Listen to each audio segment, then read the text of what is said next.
Welcome back to another episode of Cappuccino Chat. This time we're talking about phishing attacks and how they're dangerous to both you and your business.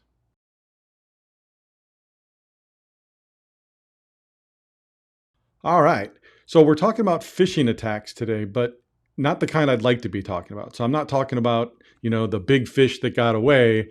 I'm more talking about phishing as in PH, as in email attacks. So this is where criminals and the like will send you an email trying to get you to give them some kind of information, give up some kind of information, click a link, respond, so on and so forth. So I'm going to be using today the 2020 FBI report about just some of the different cybercrimes and showing you what they say about phishing attacks and why they're so dangerous. And then at the end, I'm going to go over a couple things we can do to protect ourselves from these types of attacks. Okay, so here we have the FBI report from 2020 showing the top 5 crime type comparisons for the last 5 years. Now, as you can see, here's the different colors for the years. Over here under phishing, vishing, schmishing, and they got all sorts of different words. Don't worry about these words. They're all kind of basically the same. Some are via email, some are via phone call. This is the number for 2020. 241,342. Now, one thing to remember, these are the reported ones to the FBI. So I'm sure none of you have gone out there and reported any of these kinds of crimes to the FBI. So if none of us have, just imagine how many else out there don't. These are just the ones that make it to the FBI, 19,000 to 241,000. So from 2016 to 2020, we started at 19,465 and we are now up to 241,000. So you'll see we had this big jump from 2018 to 2019 and again from 2019 to 2020. A lot of this was caused because of the pandemic, and they're taking advantage of people being at home and falling for these kinds of things. Now, one thing to keep in mind is not only did we have these number of attacks, but we also had similar attacks. And how are these getting through? So let's take a look.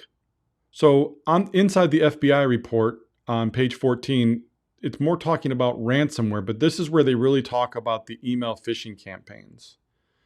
And they kind of describe it as the cyber criminal sends an email containing a malicious file or link which deploys malware when clicked by a recipient. So they're putting this under ransomware because a lot of times that's what they are doing. They're getting you to do something to give them permission to get onto your computer. Once they're on your computer, they will steal your data and then eventually release the ransomware.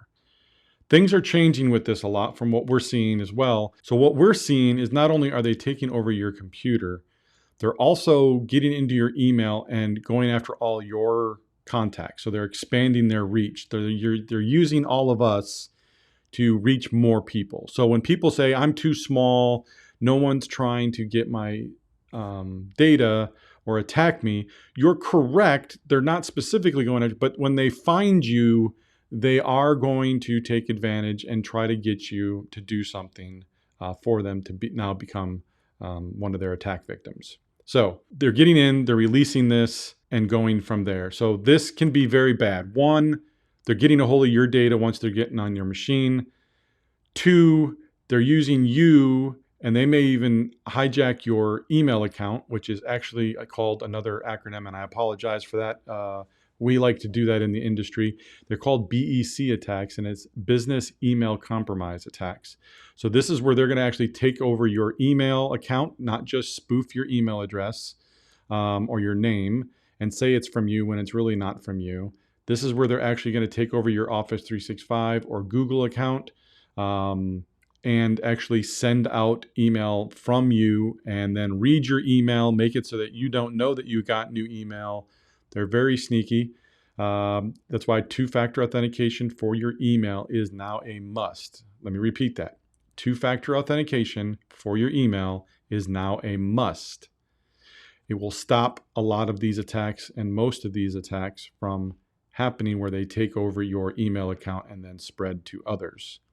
Now, back to phishing. What we're going to see here next is the amount of money involved in taking this over. So let's take a look at that next. Okay, so here what we're seeing is for phishing in 2020, the loss that was reported of just those cases that were reported to the FBI was over 54 million. Now, if we take and add in the BEC attacks, 1.8 billion. So that is a lot of money just through email attacks.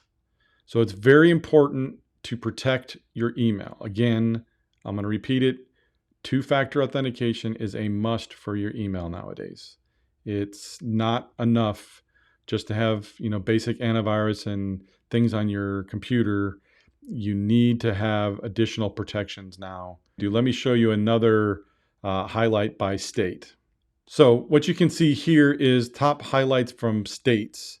Unfortunately, we're here in California. You're going to see that we're at the top tier. So for some reason, California, and Florida in this case, are the top states by the number of victims. So we had 39,000 plus.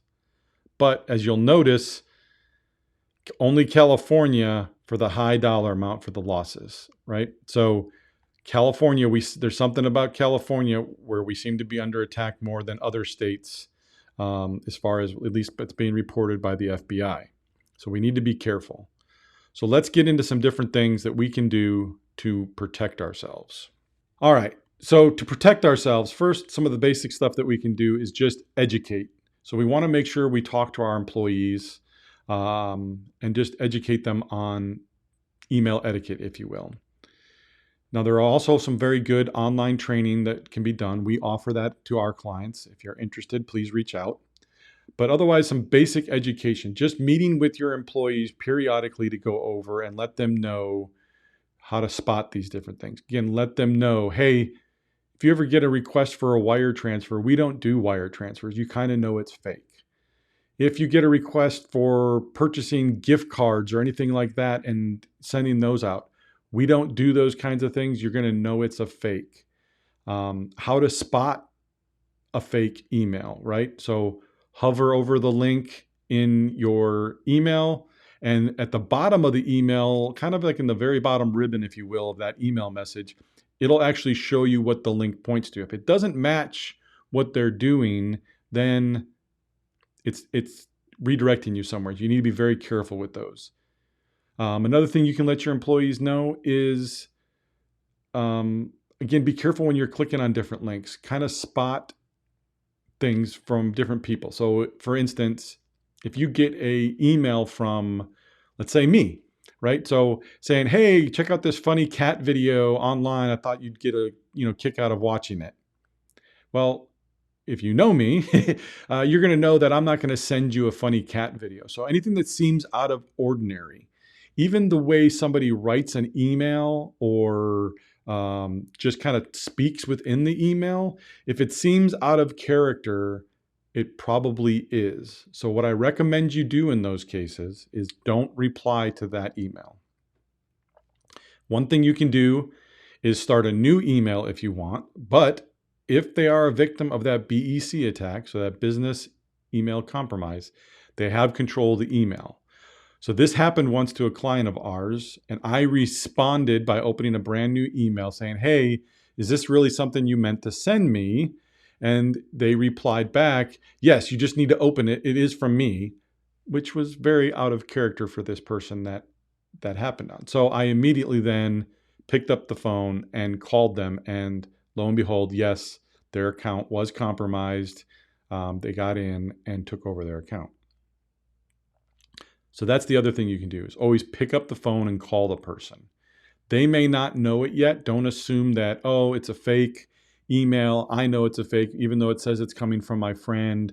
I'm sure somebody else told them. Always let them know. Pick up the phone, let them know so that they can get that under control before it causes more damage.